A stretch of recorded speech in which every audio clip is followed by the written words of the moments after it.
What's up, guys? Welcome back to my channel. So I'm here today to talk about The Real Housewives of New Jersey, Season 12, Episode 10, The Horny Hungarians. Now, I did miss the last episode because I was super busy. I watched it, but I didn't review it. But to boil it down to, like, the bones, it was basically just Teresa and Margaret's feud escalating, Jackie making progress with her treatment, and, like, a charity softball game that Dolores put on. So that was basically it for the last episode. Let's go ahead and jump right on into this one, The Horny Hungarians.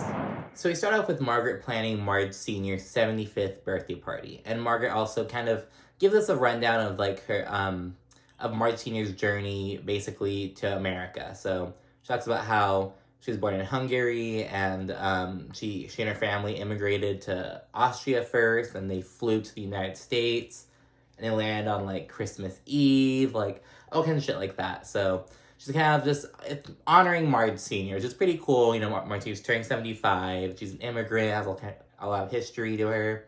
So I think it's really cool in that way. And then Margaret's talking about how she's inviting everyone to the birthday bash except Teresa, even though Marge Sr. adores Teresa. Marge Sr. and Teresa are really cool, but Margaret doesn't like her, so she's kind of excluding Teresa from it. It kind of reminds me of, like, Teresa being like Leah Black from like old Miami, like before the reboot, and like it's like Mama Elsa and Marisol, but with Marge Sr. and Margaret. I don't know. It's just a mother daughter thing, and I don't know, but I think it's really interesting. I like that. But meanwhile, Teresa, she's just really busy packing up for the move because she and her daughters, they basically have like a week before they have to move, and so they're super busy packing everything. It's kind of an emotional roller coaster, so they're busy with that. So they don't really care about that. Teresa doesn't really care. And then we see Melissa and Tracy, they link up for a little bit, and their whole families link up, actually, for like a little play date, if you will.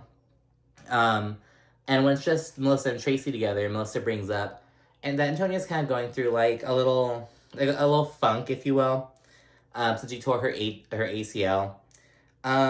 And Melissa kind of feels very like she's comparing, like, she's very comparing her to Antonia, like, a lot, and it's getting kind of a bit much. So, like, Melissa straight up says, I wrote it down, I went through this phase too, but for different reasons. My dad died. So basically kind of trying to undermine what Antonia's going through. Like, yeah, I get it. I get what you're going through, but, you know, my dad died. That's why I'm going through it. That's why I went through that, you know? So I didn't really like that. And Melissa says, oh, Antonia can slip up and make mistakes at this age because I did, blah, blah, blah. And it's a little bit much because, like I said in previous recap, Melissa's storyline is being like a tiger mom towards Antonia, basically. And it's like, it's very evident, to be honest, as we'll see later on. And then we also check in with Jackie real quick. And so Jackie's on her way to get ice cream with all 4 of her kids. And this is a big deal because Jackie hasn't had ice cream in like 20 years. In fact, I think she said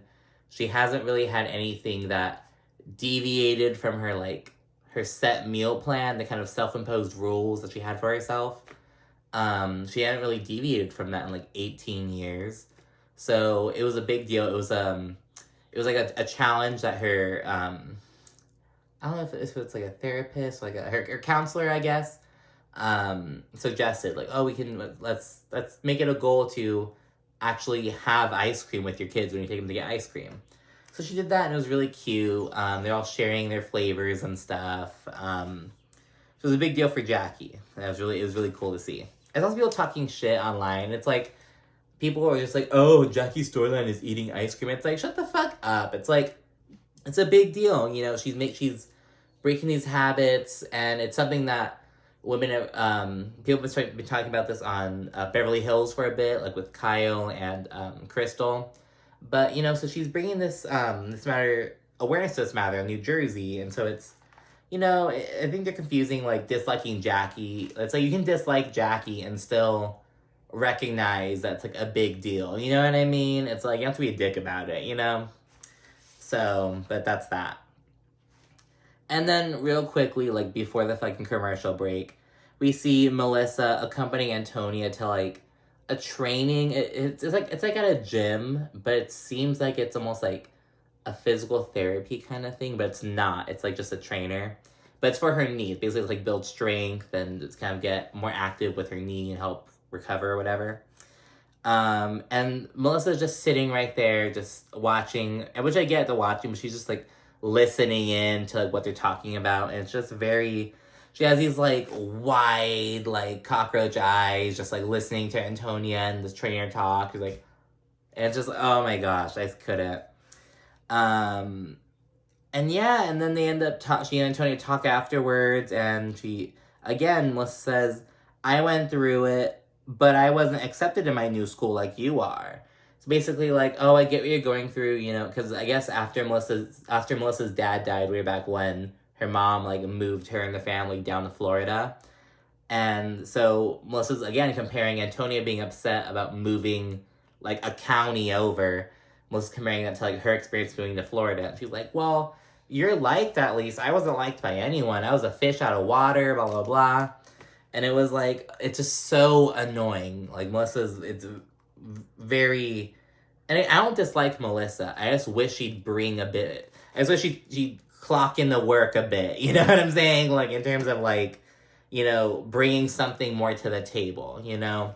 But it's been years, you know, I think she's just she's been on the show for a long time. You know, I think she's a little rusty, I guess. So then once the commercial breaks, it just felt so weird because like Jackie, a little snippet of Melissa, and then back to Jackie. It just felt weird.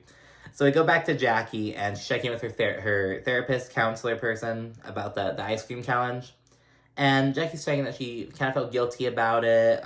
She's saying that she felt normal doing it. She said that she didn't like using that word, but she did use that word a couple times. But she said it felt normal to do that, which she liked, and she's kind of consciously trying to break that, break her eating habits. And the therapist really works with Jackie while still kind of pushing her. And Jackie does commit to like. She says that she'll kind of try to have, like, an extra each day, like, having a croissant at breakfast, having a little bit of dessert at the end of the night, like, kind of bringing these little extra things, in a way. So you really see that Jackie's pushing herself, which is, you know, it's really good. She's looking to kind of indulge a little every day, and it is literally for her health, so, you know, good for Jackie. And now we see everyone getting ready for Marge Sr.'s 75th, look at a little montage through everyone. And we see that we get to Bill and Jennifer.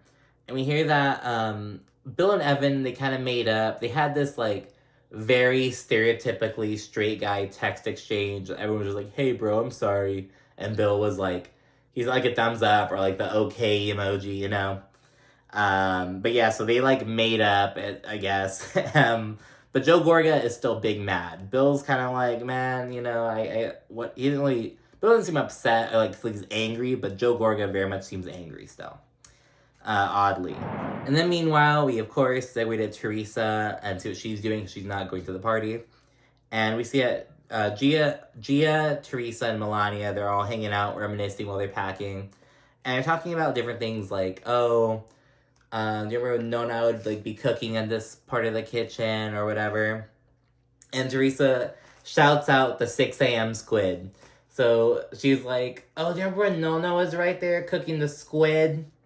And there's a flashback to where, I think it was a day where Teresa and the girls were going down to like, I think they're going to visit Joe Giudice in prison. And it showed the dad like boiling a squid at like 6 a.m. And I don't know. I always liked that scene. I thought it was funny that she, like, shouted it out. You know what I'm saying? She, like, acknowledged it. And they get emotional, specifically Melania and Teresa. And while Melania's crying, she's like, why are you making me cry? You're so annoying. I thought it was a cute scene. It was a short little scene with Teresa, but I thought it was, I really liked it. I like those family kind of scenes. And then we segue to Marge Sr.'s 75th birthday bash. And it's Hungarian themed, and there are different table names, which is where we get the name of the episode, because there's one named the Horny Hungarians. And everyone's rolling in. And while they're rolling in, Melissa and Joe Gorga, when they're walking in, they're like, Melissa's like, oh, do you remember? This is where we had the christening. Like the christening from hell from like, I think it was season 3, when all that drama unfolded. I think it was baby, what's his name? Baby Joey. He's like 11 now, I think. It was so crazy. I've been on the show for so fucking long. But yeah, they're like, oh, that was a bad night. But yeah, so everyone's walking in, and so yeah, everyone's walking in, and Joe Gorga, he is considering starting shit with Bill. He's like, oh, I might want to do something, and Frank and Joe Benigno try to set him straight, because you know damn well Joe Benigno is not trying to have anything go wrong at his mother-in-law's birthday party, because he knows that Margaret will fucking kill him. You know, like, he's like, no, you cannot do that here. You cannot do that here. And Frank, in his confessional, he does say that Bill doesn't owe Joe Gorga an apology. Because he says, I think that Joe Gorga wants an apology from Bill, but I don't think he owes him one. So Frank, the juice head, he's the fucking voice of reason. So, and then once Bill and Jennifer roll in, all the men clear the air, everything's all good. They basically make up, and which is really good. And then simultaneously, Dolores and Frank brings it to the guys, and Dolores brings it to the girls. They bring up that Dolores has been itching to go on vacation, and she's like, let's go to Nashville. Everyone's going to Nashville right now. Jackie says she's been in Nashville. She went with Evan for like an anniversary, I think. I think their 10-year, their 5-year, some anniversary they went together. So I'm gonna go, it's a co-ed trip, which I'm honestly like, the Jersey Shore trips are already co-ed. They went already once down to the shore all together. We see solo scenes with the guys all the time. The guys don't need to be on this trip. And even if it were an all-girls trip, you know damn well there would be at least a 5-minute little like clip or whatever of like, oh, what are the guys doing? You know, they would have like a poker night or like go to drink or some shit, you know. But so yeah, they're doing a co-ed trip, which I wish it were all girls, to be honest. It's like I don't know, but you know, fuck it. Louis will be there to see the drama unfold over him at least. And then yeah, we just see a couple scenes about the party. They're on the dance floor. Margaret gives a touching speech to her mother. And the party just rages on. Bill, like, picks up Marge Sr. and, like, twirls her in his arms or whatever. And that's basically it. Again, I feel like the last episode felt kind of, like, fillery. And this one kind of did, too, to be honest. It was all basically, like, again, like, I broke the last one to the bones. This one was basically Marge's party, Marge Sr.'s party, because it opened with Margaret planning for it, and it ended with the party. Teresa packing, Jackie and the ice cream, and that was basically it, you know. But yeah, next episode they'll be going to Nashville and a couple of other things, and we'll see some drama unfold between Teresa and, well, drama will spill over, if you will, between Teresa and Margaret. And that's it for now. So thanks again for watching. Be sure to like, comment, and subscribe. And I'll see you guys next week. Bye.